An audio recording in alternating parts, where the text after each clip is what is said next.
बहुत अच्छी इंफॉर्मेशन दी है भाई।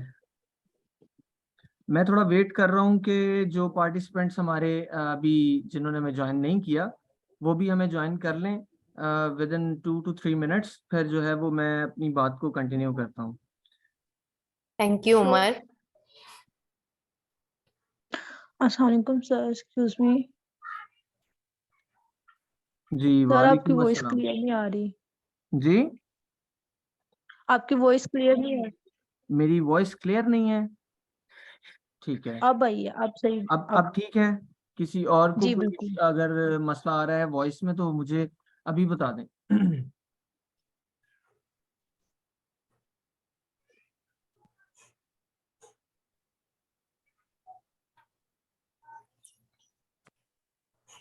मारिया, आप काइंडली एक दफ़ा जो लिंक है सेकंड मीटिंग का उसको दोबारा से सर्कुलेट कर दें, ठीक है? ताकि जो लोग रह गए हैं वो भी इसको ज्वाइन कर लें। ओके।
जी, तो मेरा ख्याल है कि हमें स्टार्ट करना चाहिए। जो लोग अभी यहाँ पे मौजूद हैं वो आई गेस के इंटरेस्टेड हैं पूरी बात को सुनने में, और जो लोग नहीं आ पा रहे वो माइट बी पॉसिबल किसी रीज़न की वजह से ज्वाइन ना कर सकते हों। लेकिन जैसे मैं हमेशा कहा करता हूँ, प्लीज़ आप सब लोग अपने माइक्स ऑन कर लें, मुझे आपका रिस्पॉन्स चाहिए। साथ साथ अपने माइक्स ऑन कर लें, और जो पार्टिसिपेंट्स हैं वो भी अपने माइक्स ऑन कर लें। किसी को भी माइक किसी का म्यूट ना करें। मारिया, सबके जी माइक्स अलाउ कर दें, जो भी यहाँ पे मौजूद है उसका माइक ऑन रहे। जो रिस्पॉन्स करना चाहे, जो बोलना चाहे, वो अपनी मर्जी से कभी भी बोल सकता है, मुझे रोक के भी और मुझे टोक के भी, कोई मसला नहीं है। ओके। अच्छा, सबसे पहले तो जैसे मैंने आप सब लोगों का पहले भी शुक्रिया अदा किया कि आप लोगों ने हमें ज्वाइन किया आज के सेशन के अंदर, और मिस मुनज़्ज़ा ने जो है वो बहुत बेहतरीन और अच्छे तरीके से ये इस चीज़ को एक्सप्लेन किया कि रमज़ान का महीना मुसलमानों के लिए क्या वैल्यूज़ रखता है, और इस महीने में इंसान के अंदर क्या साइकोलॉजिकल चेंजेस और साइकोलॉजिकल कौन से एस्पेक्ट्स हैं।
जी, अब मेरी आवाज आ रही है?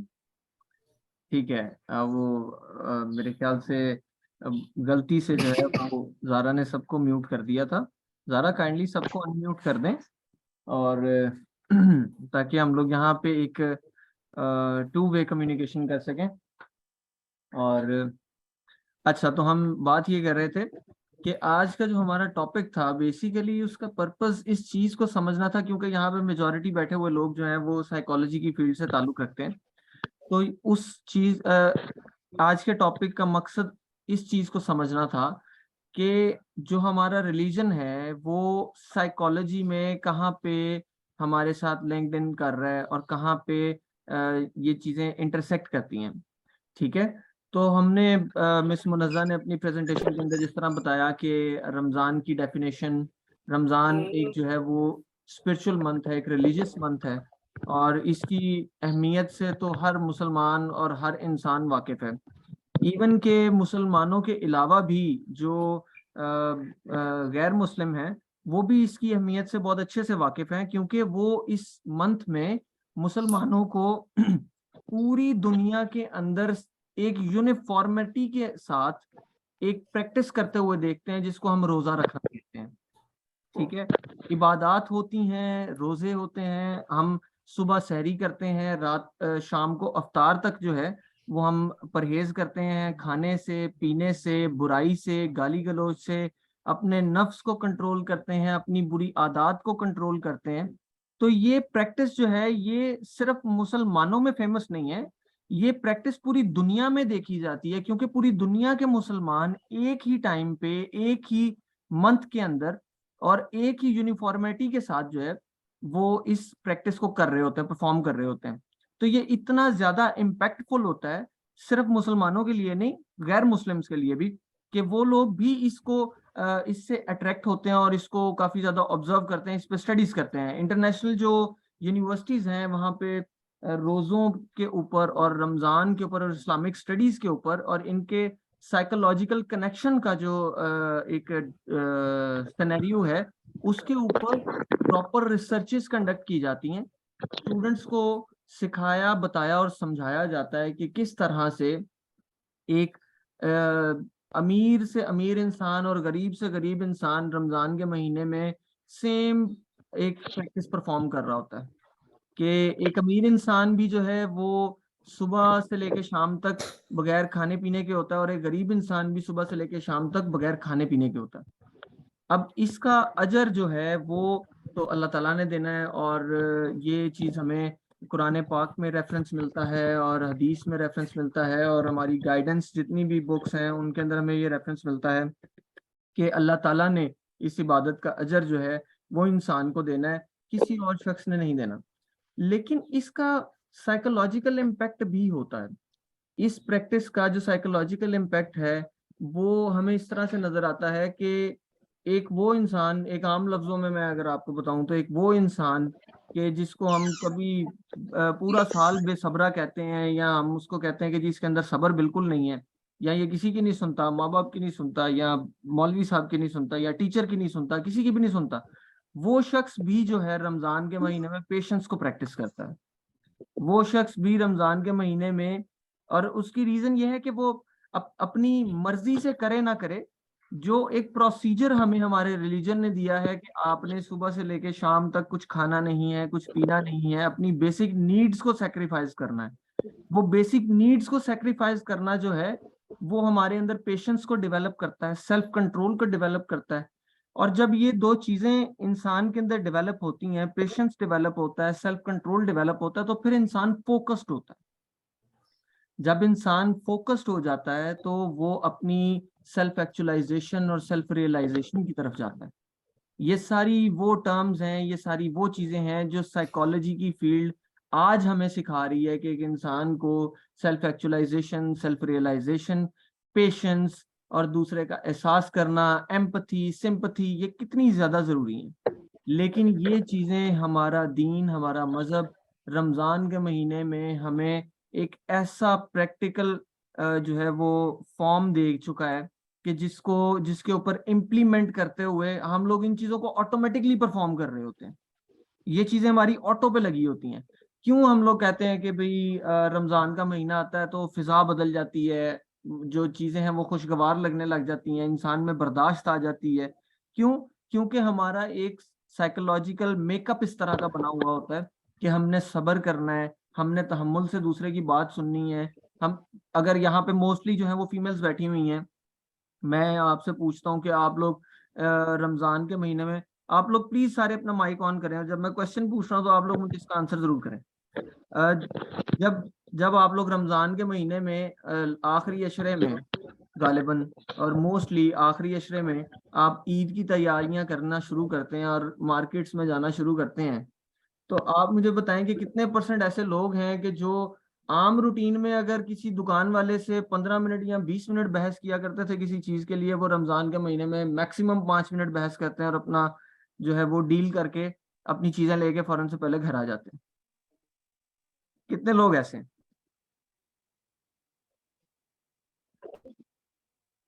आप लोगों को मेरी आवाज आ रही है? Maria, Zara, yes sir. जो चीज मैं आपको पूछ रहा हूँ मुझे ये बताएं कि क्या आपने कभी ये ऑब्जर्व किया है कि रमजान के महीने में, इवन के, क्योंकि मैं आप लोगों से इसलिए पूछ रहा हूँ क्योंकि फीमेल जो है वो मोस्टली अपनी शॉपिंग करती हैं ईद की मार्केट्स में जाके, तो जब आप मार्केट्स में जाते हैं आम रूटीन में अगर आप जाएं तो अगर आपको किसी दुकान वाले से बहस करनी पड़े 10 से 15 मिनट तो आप लोग करते हैं, लेकिन अगर रमजान के महीने में आप लोग जाते हैं तो आप किसी से इतनी ज्यादा बहस करना पसंद नहीं करते, जी। क्योंकि आप एक इसकी वजह ये है कि आप अगले बंदे की बात को सुनते हैं। दूसरी बात ये है कि आपको ऑटोमेटिकली बिहाइंड द माइंड आपके अंदर ये चीज होती है कि मैंने रोजा रखा हुआ है और रोजे में किसी के साथ बहस करना जो है वो अच्छी बात नहीं है। ये फातिमा कह रही है कि 80% ऐसा ही होता है। तो ये कौन है होस्ट इस टाइम मीटिंग का? काइंडली सबके माइक्स जो है वो अनम्यूट कर दें। अच्छा, तो बेसिकली आज का जो हमारा लेक्चर था उसका मकसद यही था कि हम ये देखें कि जो आज की मॉडर्न स्टडी है, हमारी जो आज की मॉडर्न स्टडी है वो आज से 1400 साल पहले का जो हमारा मजहब चलता आ रहा है, जो दीन चलता आ रहा है, जिसमें कोई तब्दीली नहीं है, जिसकी प्रैक्टिसेस में कोई चेंजेस नहीं है, वो स्टडीज उनके साथ किस तरह से लिंक करती हैं। तो रमजान के महीने में रोजा रखने से जो साइकोलॉजिकल एस्पेक्ट्स हैं वो आज मिस मुनज़्ज़ा ने आपको बहुत क्लियरली डिस्कस किए। इसकी जो एक डिटेल प्रेजेंटेशन थी और इसके जो नोट्स हैं वो मैं मिस मुनज़्ज़ा से कहूँगा कि वो फॉरवर्ड कर दें, हमारे साथ शेयर कर लें, ताकि जितने भी पार्टिसिपेंट्स हैं उनके साथ हम लोग जो है जब उनको ये आज के लेक्चर के सर्टिफिकेट्स प्रोवाइड करें तो हम उनको साथ में ये मटेरियल भी प्रोवाइड कर दें, ताकि वो इन सारी चीज़ों को जो हमने कही है वो सिर्फ अपने कानों से ना सुने, वो उनको देखें भी, स्टडी भी करें, और उन रेफरेंसेस को जो प्लीज कोट करें जो आज हम लोगों ने यहाँ पे डिस्कस किए हैं सारी चीज़ें। आप प्लीज फातिमा का माइक ऑन करें। फातिमा को क्वेश्चन पूछना चाह रही है। मैं भी यही कहने लगा था कि अब जो आपका ये लास्ट में जो सेक्शन है ये Q&A सेक्शन है, आप काइंडली अपना माइक ऑन करें और अपना क्वेश्चन पूछें, जो भी आप पूछना चाह रही हैं, मैं आपका आंसर करने के लिए यहाँ पे अवेलेबल हूँ।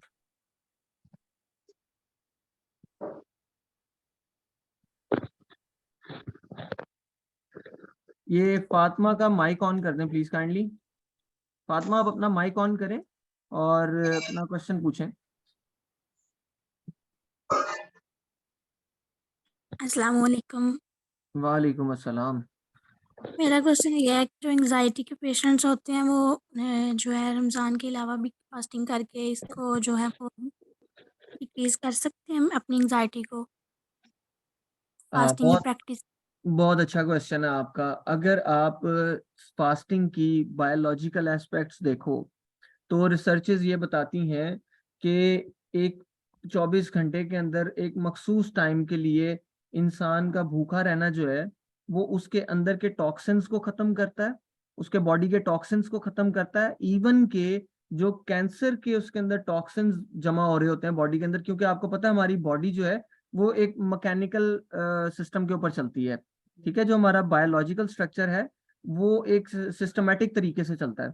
तो जो हमारी बॉडी के टॉक्सिन्स हैं जो हमारी बॉडी से बाहर नहीं निकल पाते वो अंदर गैदर होते रहते हैं। तो जब एक इंसान खाना पीना छोड़ के रोजा रखता है तो रोजा रखता है तो उससे उससे ये होता है कि उसकी बॉडी जो है, उसकी बॉडी का इम्यून सिस्टम जो है वो उन टॉक्सिन्स के अगेंस्ट फाइट करना स्टार्ट करता है। ठीक है, ये अब मैंने एक चीज आपको समझा दी। अब इस चीज को आप कनेक्ट करके देखो एंजाइटी और डिप्रेशन के पेशेंट्स के साथ। उनके अंदर एंजाइटी और डिप्रेशन क्यों आता है? क्योंकि सबसे पहले उनकी जो माइंड के अंदर न्यूरोलॉजिकल और जो उनके केमिकल इम्बैलेंसमेंट है, उसकी वजह से उनके अंदर इमोशनल इम्बैलेंसमेंट आती है। एंजाइटी और डिप्रेशन जो है इमोशनल और बिहेवियरल इम्बैलेंसमेंट है ना। तो ये इम्बैलेंसमेंट जो है, ये एबनॉर्मेलिटीज जो हैं, ये आपकी स्टार्ट होती हैं, जिनका एक मेजर एस्पेक्ट जो है वो आपकी बायोलॉजिकल फिजिक और जो आपकी हेल्थ है ना वो होती है। जब आप रमजान के अलावा भी रोजा रखते हैं, नो डाउट कि वो आपको बेनिफिट जरूर देता है, लेकिन उसके लिए आपको पहले ये आइडेंटिफाई करना जरूरी है कि आपका जो क्लाइंट है, जिस क्लाइंट को आप ये सजेस्ट कर रहे हैं कि वो एंजाइटी से ओवरकम करने के लिए रोजा रखे, आया कि उसकी हेल्थ इस चीज की इजाजत देती है कि वो अपनी हेल्थ के मद्देनजर वो रोजा रख सके, या वो भूख प्यास और उन चीजों को बर्दाश्त कर सके रमजान के अलावा। क्योंकि रमजान में देखो आप, हमारी एक ऑटोमेटिकली एक माइंड मेकअप बना होता है कि ये रोजे हमारे पे फर्ज हैं, ये एक इबादत है। हम उसको इलाज के तौर पे नहीं कर रहे होते, हम उसको इबादत के तौर पे कर रहे होते हैं। तो हमारे लिए ऑटोमेटिकली वो चीजें जो है आसान हो जाती हैं। इसको आप थोड़ा सा इस तरह से अंडरस्टैंड करने की कोशिश करो कि आपने प्लेसिबो इफेक्ट के बारे में सुना होगा। फातिमा, आपको सर मेरी, मैं स्टूडेंट नहीं हूँ साइकोलॉजी। सॉरी, सर मैं नहीं स्टूडेंट नहीं हूँ। ठीक है, आप साइकोलॉजी की स्टूडेंट नहीं, मैं आपको गाइड करता हूँ। प्लेसिबो इफेक्ट एक ऐसा इफेक्ट होता है कि आपने आम लफ्जों में मैं आपको समझाने की कोशिश करता हूँ। अक्सर होता है कि डॉक्टर्स जो हैं वो पेशेंट्स को दवाई देते हैं, उस दवाई का असर कोई नहीं होता, लेकिन वो उसको बताते हैं कि ये दवाई उनको आराम देगी, और क्लाइंट जो है वो उस मेडिसिन को जब खाता है तो उसको ऑटोमेटिकली आराम आता है। क्यों? क्योंकि उसके माइंड ने ये चीज सोची होती है कि मुझे ये चीज खाने से, ये मेडिसिन लेने से मुझे आराम आएगा। और ये मोस्टली हम लोग ड्रग एडिक्ट्स जो होते हैं उनके साथ ये टेक्निक जो है वो बहुत यूज की जाती है पूरी दुनिया के अंदर। आप इसको गूगल कर सकते हो, आपको मैं नोट्स भी शेयर कर दूंगा इसके प्लेसिबो से रिलेटेड, और इंशाल्लाह हम इसके ऊपर भी एक टॉपिक कर लेंगे ताकि जो लोग नहीं जानते उनको पता चल जाए कि ये क्या इफेक्ट होता है। ठीक है, इसी ठीक है। तरह जब हम लोग रमजान में रोजे रखते हैं तो हमारा एक ऑटोमेटिकली माइंड मेकअप बना होता है कि अगर हम लोगों ने सुबह कुछ बगैर खाए भी रोजा रख लिया तो हम अफ्तारी तक का टाइम गुजार लेंगे, क्योंकि ये एक इबादत है और हमें इसे गुजारना ही गुजारना है, हमें ये वक्त गुजारना ही गुजारना है।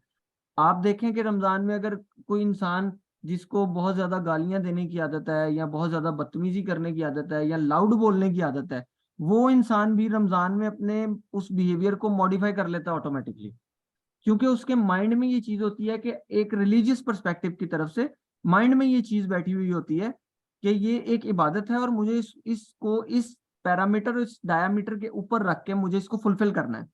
ठीक है, लेकिन जो रमजान के अलावा आप रोजा रखते हो उसमें आपको ऑटोमेटिकली ये चीज, आपके आपके पास ये सपोर्ट मौजूद नहीं होती, तो वो आपके लिए थोड़ा टफ जरूर हो सकता है। लेकिन आपको पहले क्लाइंट को आइडेंटिफाई करना है कि उसकी फिजिकल हेल्थ कैसी है, और एंजाइटी या डिप्रेशन के लिए अगर हम उसे फास्टिंग सजेस्ट कर रहे हैं तो क्या उसकी फिजिकल हेल्थ इस चीज की इजाजत देती है कि वो फास्टिंग कर सके, और उस फास्टिंग का उसको कितना बेनिफिट होगा, उसकी एंजाइटी का लेवल क्या है और उसकी एंजाइटी की रीजन क्या है। पहले तो हमें उसकी उन स्टिमुलस को आइडेंटिफाई करना पड़ेगा कि जिनकी वजह से वो एंशियस होता है, ठीक है, जिसकी वजह से वो डिप्रेस्ड होता है। उसके बाद हमें ये सजेस्ट करना पड़ेगा कि आया कि वो फास्टिंग की तरफ जाए, या फिर मिस मुनज़्ज़ा आपको इसमें बहुत सारी और ऐसी चीजें बता सकती हैं इस्लामिक साइकोलॉजी की। आप रिसर्चेज उठा के देखें तो आपको बहुत सारी ऐसी कुरानी आयात, कुरानी कुरानी विर्द, और जो अल्लाह पाक का पाक कलाम है उसके अंदर से बहुत सारी ऐसी चीजें जो इस्लामिक साइकोलॉजिस्ट हैं उन्होंने आइडेंटिफाई की हुई हैं कि जो स्पेसिफिकली एंजाइटी को ओवरकम करने के लिए यूज की जाती हैं, जिनको पढ़ने से या जिनका विर्द करने से इंसान को ऑटोमेटिकली जो है उसकी एंजाइटी लो हो जाती है। ठीक है, तो इसके ऊपर जो हमारा इंशाल्लाह नेक्स्ट या उससे नेक्स्ट एक टॉपिक है जो हमारी पाइपलाइन में है और लिस्ट में पड़ा हुआ है, जिसको हमने करना है overcoming anxiety and depression with Islamic education. तो इंशाल्लाह उसको हम लोग जल्द से जल्द करेंगे ताकि जो लोग अपनी पर्सनल लाइफ के अंदर एंजाइटी फील कर रहे हैं या डिप्रेशन फील कर रहे हैं और वो किसी साइकोलॉजिस्ट के पास जाना या उनके लिए पॉसिबल नहीं है, तो वो अपने आप को खुद मेंटेन करने के लिए कुछ स्टेप्स ले सकें। लेकिन फर्स्ट और फॉरमोस्ट सबसे पहली चीज, हमारा दीन और हमारा मजहब भी हमें इस चीज की जो है वो कहता है, ये चीज हमें बोलता है कि अगर आपको कोई मसला है, मिसाल के तौर पे अगर मैं मैथ्स का क्वेश्चन सॉल्व कर रहा हूँ और मुझे वो मैथ्स का क्वेश्चन नहीं आता, तो I should go to somebody जिसको मैथ्स के अंदर एक्सपर्टीज हो, ठीक है, और आई शुड सीक हेल्प, और मुझे पूछना चाहिए। इसमें कोई शर्म नहीं है, इसमें कोई बुरी बात नहीं है। तो इसी तरह जब भी कभी हम कोई मेंटल हेल्थ इश्यूज फेस करते हैं या हमें कोई इस तरह के बिहेवियरल इश्यूज फेस करने पड़ते हैं, तो हमें सबसे पहले उनके प्रोफेशनल्स के पास जाना चाहिए, उनके प्रोफेशनल से हेल्प सीख करनी चाहिए। और जो किसी अनाड़ी बंदे के पास नहीं जाना चाहिए कि अच्छा उसकी सुन ली, ये लहसुन के ऊपर अदरक रख के और अंडे के साथ टमाटर डाल के खा लें तो तबीयत ठीक हो जाएगी, वो वाले काम नहीं करने चाहिए। हमें जो है वो उस स्पेसिफिक एरिया के प्रोफेशनल से डिस्कस करना चाहिए, उससे कंसल्ट करना चाहिए, और फिर उसके बाद जो है उन चीज़ों को अपनी पर्सनल लाइफ के अंदर इम्प्लीमेंट करना चाहिए। होप्स हो कि आपके क्वेश्चन का मैंने आंसर दे दिया होगा। अगर फिर भी कोई एम्बिग्विटी है तो जी आप मुझसे पूछ अल्हम्दुलिल्लाह। सकते हैं बाद में।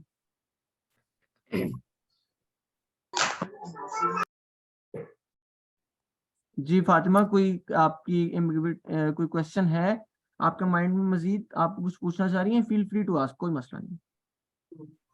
सर मेरा ये क्वेश्चन था, जो आप पहले बात कर रहे थे उसके रिलेटेड एक बात मेरे जहन में आई है कि एक सर्कल में ना फ्रेंड थी, तो उनको शायद ना एंग्जाइटी का थोड़ा इशू था, तो उन्हें मेडिसिन जो है ना वो उनको स्टमक का था, लेकिन जब उन्होंने रेकमेंड किया किसी डॉक्टर से, तो फिजिशियन से, तो उन्होंने ना स्टमक की जगह पे एंग्जाइटी की टैबलेट दी, तो वो ना एज अ मतलब स्टमक की टैबलेट उसको यूज़ करती रही है।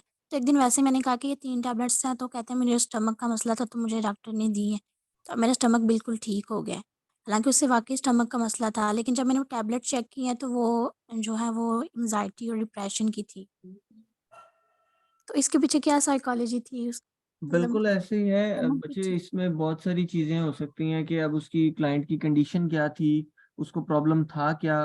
देखिए, मैंने आपको पहले बताया कि इफेक्ट है, प्लेसिबो इफेक्ट जिसको हम बोलते हैं। आप सबसे पहले आप एक इस चीज को समझने की कोशिश करें कि आपका ब्रेन जो है ये आपकी बॉडी का सबसे ज्यादा स्ट्रॉन्गेस्ट पार्ट है। आपकी बॉडी का सबसे ज्यादा स्ट्रॉन्गेस्ट पार्ट जो है ये आपका हेड ऑफिस है। आपका ब्रेन जो है ये आपकी बॉडी को ऑपरेट करता है, ये आपकी बॉडी को मैनिपुलेट भी कर सकता है, ठीक है। तो आप अगर पक्के ज़हन से, अगर आप ज़हन बना के मेडिसिन खा रहे हैं कि जी मुझे इस मेडिसिन से आराम आता ही आता है और मैं ये खाती हूँ तो मुझे सुकून आ जाता है, तो फिर वो मेडिसिन जिस मर्जी चीज की है आपको उससे सुकून आता है। लेकिन इसका मतलब ये नहीं है कि आप कोई भी जो इंटेंशनली कोई भी मेडिसिन उठाओ और उठा के उसको खा लो कि भाई मैं तो ये सोच रही हूँ कि मुझे इससे आराम आ जाएगा, तो वो आराम आ जाएगा, ऐसा नहीं होता।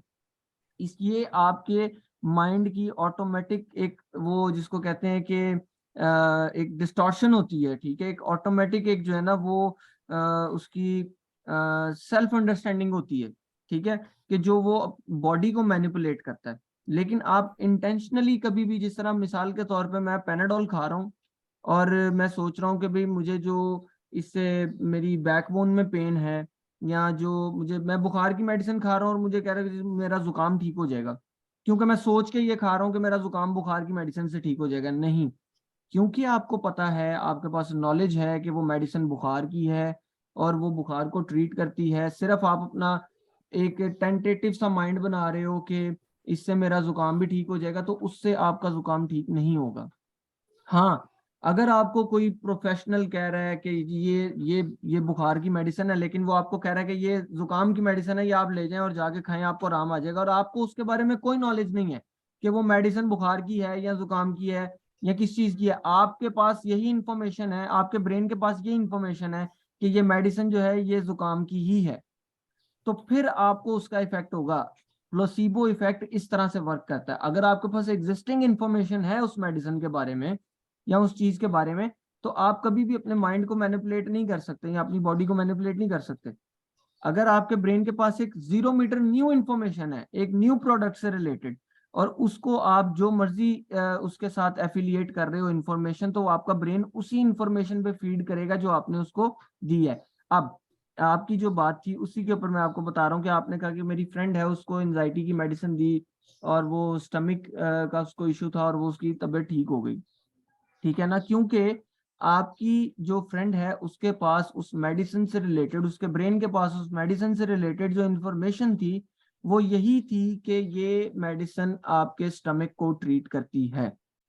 अगर आपकी फ्रेंड को पता होता कि ये एंजाइटी की मेडिसिन है लेकिन मुझे डॉक्टर ने दी जो है वो स्टमक के लिए है, तो फिर उस पर ये कभी भी उस तरह से असर ना करती, उसका इफेक्ट उस तरह से कभी ना आता, क्योंकि वो आपके ब्रेन के पास सिर्फ ये इंफॉर्मेशन थी कि ये मेडिसिन जो है वो सिर्फ और सिर्फ स्टमक के लिए है, तो इसलिए आपके ब्रेन ने आपकी बॉडी को मैनिपुलेट किया और उस मेडिसिन ने आपके स्टमक के ऊपर इफेक्ट किया। आई होप कि ये आपके क्वेश्चन का आंसर था। कोई और किसी का क्वेश्चन हो तो प्लीज आप मेरे से पूछ सकते हैं।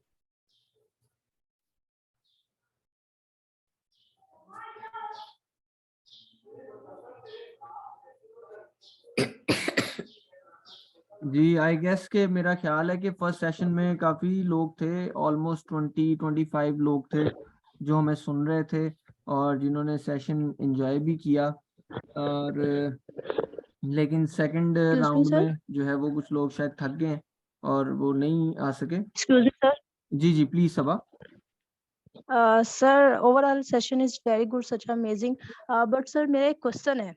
जी जी सर, जो हमारा मीन्स के सेशन का था वो फास्टिंग जो था ना वो मेंटल हेल्थ, ठीक है, बहुत जबरदस्त। लेकिन सर देखिए मेरी बात सुनिए, जो मेरा क्वेश्चन ये है वो ऐसे है कि हम रमजान में तो सर ये हमारा माइंडसेट बना होता है कि एक नेचुरली है इंसान ह्यूमन का कि उसने ऐसे ही बिहेवियर अपना रखना है। लेकिन आफ्टर सम टाइम ऐसा होता है कि चांद रात को ही लोगों का बिहेवियर एकदम मीन्स के जो पूरा रमजान उन्होंने इतने अच्छे तरीके से स्पेंड किया होता है, लेकिन चांद रात या ईद उनका वो बिहेवियर वैसा नहीं रहता। जबकि जो रमजान है वो हमें ये सिखाने आता है कि लॉन्ग लास्टिंग हमने पूरा साल जो एक इस्लामिक, जैसा कि मिस नज़ा के मुताबिक इस्लामिक मतलब यही है कि हमने पूरा साल कैसे उसको स्पेंड करना है। बट साइकोलॉजिकल हमें लोगों को इस चीज के बारे में अवेयर करना चाहिए कि हमें रमजान से जो चीजें हम लर्न आउट करते हैं, जैसे हम अपने बिहेवियर को मॉडिफाई करते हैं, तो हमें उसको लॉन्ग लास्टिंग के लिए कैसे मतलब लेके चलना चाहिए या कैसे लेके चलना चाहिए। आई बिल्कुल। थिंक इस पे जी सेशन होना चाहिए। बिकॉज देखिए आई नो कि हर पर्सन, मेरा नहीं ख्याल कि सर कोई ऐसा होगा कि जो रमजान में मतलब उनका बिहेवियर मॉडिफाई नहीं होगा, सबका होता है natural, it's unnatural. But after Ramzan हमें इसको कैसे मेंटेन रखना है या आफ्टर रमजान हमने इसको ऐसे ही लेके कैसे चलना है, इस पे एक सेशन या इस पे एक रोशनी आप डाल दें तो बिल्कुल। बेस्ट। अच्छा सबा, बिल्कुल बहुत अच्छी बात की आपने। बेसिकली जो हमारा इस रमजान का मिशन है, हमारे 7 to 8 टॉपिक्स हैं जिनके अंदर ये मेरे ख्याल से 3rd या 4th नंबर पे टॉपिक आता है कि हमने जो रमजान में सीखा है उसको पूरा साल किस तरह से इम्प्लीमेंट करना है। बेसिकली बच्चे मैं आपको यस सर, बताऊं कि रमजान का जो महीना है ना वो हमारे लिए बूस्टर डोज होता है, ठीक है। Exact, through out the year हमारे पास देखो आपके डेली रूटीन के हिसाब से हमारा मजहब, हमारा दीन जो है वो इतना सिस्टमेटिक है, इतना सिस्टमेटिक है कि हमारे मजहब ने हमें 5 टाइम दिन में नमाज पढ़ने की तलकीन की है। और 5 टाइम नमाज पढ़ने वाला इंसान जो है उसका बिहेवियर एग्जैक्टली, और जो 5 टाइम नमाज नहीं पढ़ रहा उसका बिहेवियर, ह्यूज डिफरेंस होता है। तो जो रमजान की एग्जैक्ट, टीचिंग्स हैं उनको प्रोलॉन्ग करने के लिए, उनको आगे लेके जाने के लिए आपको एक तो सबसे मेजर प्रैक्टिस अल्लाह ताला ने जो दी हुई है वो नमाज की है कि आप थ्रू आउट पूरा ईयर जो है वो नमाज को प्रैक्टिस करते रहें, नमाज को प्रैक्टिस करें। फिर दूसरी चीज, ये मैं आपको उस टॉपिक की जो जो अभी हमने मेरे ख्याल से 3rd या 4th नंबर पे आएगा ये वाला टॉपिक जो आपने कहा है ना कि रमजान की जो टीचिंग्स है उनको प्रोलॉन्ग किस तरह किया जाए, यस सर, तो ये 3rd या 4th टॉपिक है। मैं उसका कंटेंट आपको बता रहा हूँ कि किस तरह से अल्लाह ताला ने एक तो हमें नमाज दे दी, ठीक है, फिर उसके बाद हमें जगह जगह पे चैरिटी की ऑप्शंस दी, ठीक है, जगह जगह पे हमें सिंपथी लोगों के साथ शो करने की ऑप्शन दी, ठीक है। फिर इस तरह के इवेंट्स और इस तरह की चीजें, अब देखें ना रमजान के बाद हमारे पास क्या आएगा, मुहर्रम आएगा, ठीक है, आगे चल के हमारे पास मुहर्रम का मंथ आएगा, ठीक है। अब उस मंथ में हमें क्या, हम क्या सीखते हैं, हमें ये सीखना पड़ता है कि किस तरह से बर्दाश्त करना है, किस तरह से अपने दुखों को फेस करना है, किस तरह से अपनी तकलीफों को एब्जॉर्ब करना है, ठीक है। और उनके ऊपर भी अल्लाह का शुक्र अदा करना है कि ठीक है अल्लाह पाक ने हमें अगर मुश्किल में डाला है तो अल्लाह ताला ने हमारे ऊपर अगर इतना वजन डाला है तो वो इस वजह से डाला है कि अल्लाह ताला समझते हैं कि हम इस वजन को उठा सकते हैं, ठीक है, तो ये इंशाल्लाह हम इस टॉपिक के ऊपर भी डिस्कस करेंगे और इन डिटेल करेंगे बिफोर टाइम। अगर इसके ऊपर मैं सारी चीजें डिस्कस कर लूंगा तो ऑब्वियसली फिर उस टाइम पे हमारे पास डिस्कस करने के लिए काफी सारी चीजें जो हैं वो कम होंगी। आप सब लोगों को जो है वो हमारे साथ कनेक्ट रहने का बहुत बहुत शुक्रिया, लेकिन मजीद जो है वो अपना कनेक्शन हमारे साथ स्ट्रॉन्ग करें। रमज़ान का एक महीना ये जो हम लोग जितनी भी प्रैक्टिसेस कर रहे हैं, मैं क्लियरली सबको बताता होता हूँ और गाइड करता हूँ कि हम लोग कोई एनजीओ नहीं है या कोई फ्री फंडिंग वाला इदारा नहीं है। ठीक है, हम एक प्रॉपर कमर्शियल बिजनेस सेटअप है। ठीक है, जो कि पाकिस्तान के अंदर हम कोशिश ये कर रहे हैं कि जो जो साइकोलॉजी की फील्ड के अंदर लैक हैं उन लैक्स को फिनिश करके साइकोलॉजी की फील्ड से रिलेटेड लोगों को एंटरटेन किया जाए और उनको जो है वो बेनिफिट दिया जाए। तो हम किसी भी किस्म की हम एनजीओ या फ्री फंडिंग वाला इदारा नहीं है, लेकिन हम ये चीज जरूर समझते हैं कि कौन सी चीजों पे हमें अपने व्यूवर्स को या हमारे सामने बैठे हुए लोगों को फ्री में अकोमोडेट करने की जरूरत है और किन चीजों के ऊपर हमें उनको चार्ज करने की जरूरत है। ठीक है, तो ये रमजान के महीने के अंदर हम लोग जितने भी लेक्चर्स रख रहे हैं ये फ्री ऑफ कॉस्ट हैं, इनकी कोई चार्जेस नहीं है। प्लस अगर किसी को किसी भी किस्म की कंसल्टेंसी चाहिए, किसी भी किस्म का मशवरा चाहिए, इनफॉर्मल, फॉर्मल नहीं, क्योंकि फॉर्मल कंसल्टेंसी की ये हम चार्ज करते हैं क्योंकि हम साइकोलॉजिस्ट हैं, हमने स्टडी किया है, हमने पढ़ा है। अगर किसी को फॉर्मल कंसल्टेंसी चाहिए, फॉर्मल तरीके से वो सेशंस लेना चाह रहा है या कोई इस तरह की चीज़ है तो उसका चार्ज किया जाता है। लेकिन अगर कोई इनफॉर्मल तरीके से हमसे किसी चीज़ का मशवरा लेना चाह रहा है तो वो बड़े आराम से, व्हाट्सएप के नंबर मौजूद हैं, सोशल मीडिया के अकाउंट्स मौजूद हैं, किसी भी जगह पे आप अपना मैसेज करें, वॉइस में करें, उर्दू इंग्लिश पंजाबी में करें, कोई इशू नहीं है, हमारी टीम आपको रिस्पॉन्स करेगी।